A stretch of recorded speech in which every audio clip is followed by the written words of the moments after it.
Hi guys, this is ALA.NI Jam Spread, and I'm Nikos, and I'm sitting here with ALA.NI.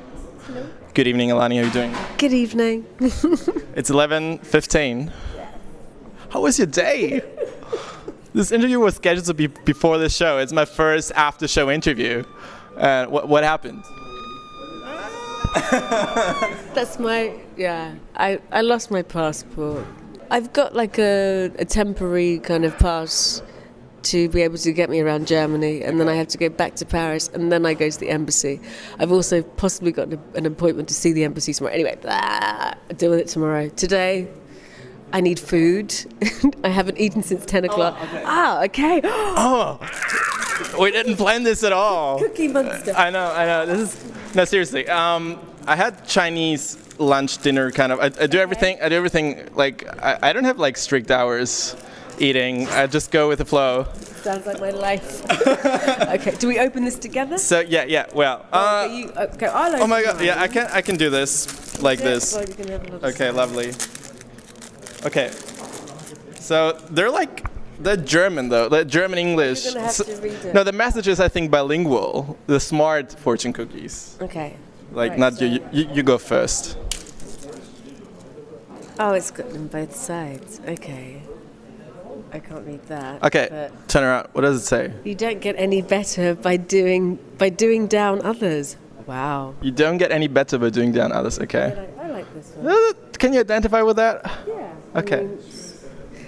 It's there's a kind of saying like in Sweden they hold very dear to that, don't they? Like they're taught from a very young age that don't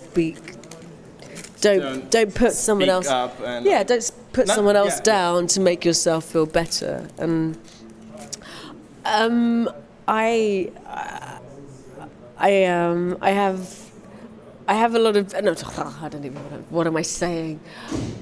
I never intentionally do that to anyone. I like to, within my friends and my family and people that I love and care about, or anyone. I try to encourage and be as supportive and encourage, and inclusive as possible. But sometimes because I'm very like do this and do this and do this. People are like, oh, you're bossy. I'm like, no, but I'm not it's not for me. I've just worked out the logical way to do it. You mean well. Yeah, I mean well. And I'm not saying that this is my way. It's just the most obvious logical way. And then I had to realize, oh, not everyone thinks like me. Just an old-fashioned kiss.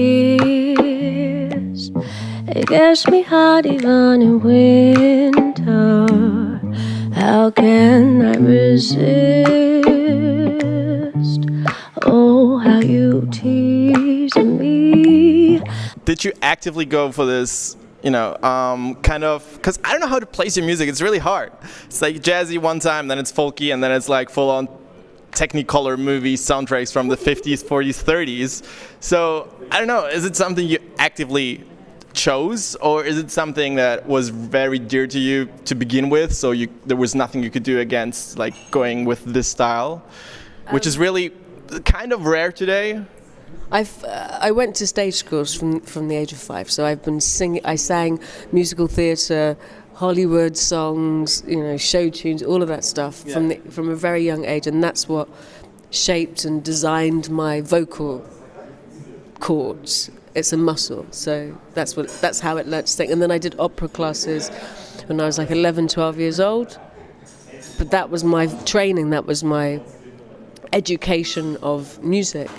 And then after that, when I did the backing singing and everything else, I was exploring and trying to escape from that thing. And I've been through rock. I've been through kind of trying to be Joni Mitchell. I've been through, so many different. You've been a background singer for Mary J. Blige and Blur, I think, Damon Albarn. So very different styles. How did you just switch between them? Because if you have technique, you can do anything. If you have technique, it's about the breaking down of to create something. So if you look at jazz, for me, jazz is like classical music, just deconstructed, flipped around, fucked up, mushed together and just gone. But you can't play jazz if you don't know the shit. You have to know that song inside out, back to front, middle, whatever, any entry point. And then you can break it down. And then you can just enter it anywhere. And you got all that freedom. And that's that's kind of where the technique comes in. But when you've got too much technique, everything has to be very, and I'm a perfectionist as well, so I was very like, and then I had to just go, well, fuck perfection, no one's perfect, and also let me embrace what it was that made me want to sing in the first place, and that was listening to singing somewhere over the rainbow when I was 3, or Grease or something, somewhere. I don't know what it was. It just, I could see it.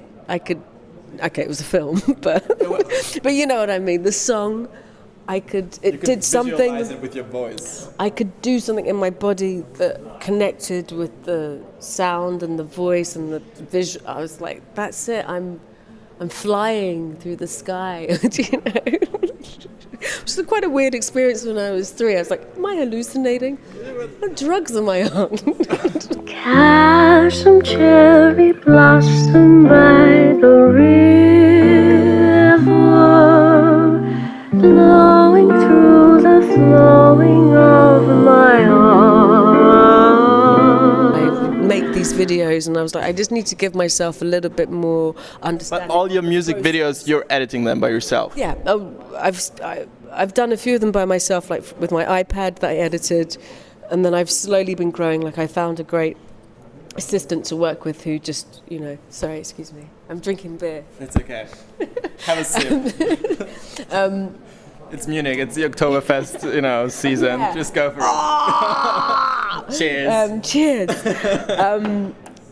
Yeah, I've developed it because I was restricted by just filming myself on my iPad and editing. So I've been able to kind of collaborate and work with people and have people visualize my creative kind of endeavors or ideas, which has been great to extract my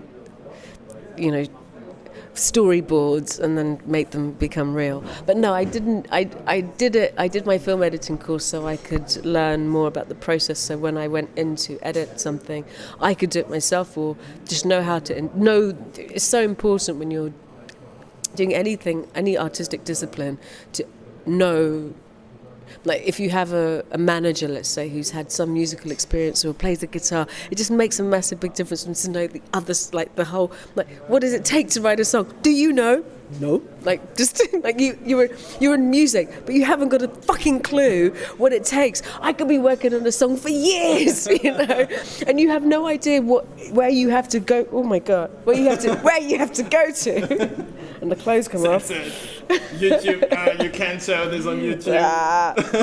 You have no idea of what it takes to do it. I know different elements make something more powerful, and a manager's a manager and an artist is an artist for a reason, but I think now that our world is so homogenized, everything is so, that you have to be many things at the same time. Yeah, I manage myself now because of that reason. I'm like, fuck this shit, I'm not gonna... And because you're a perfectionist.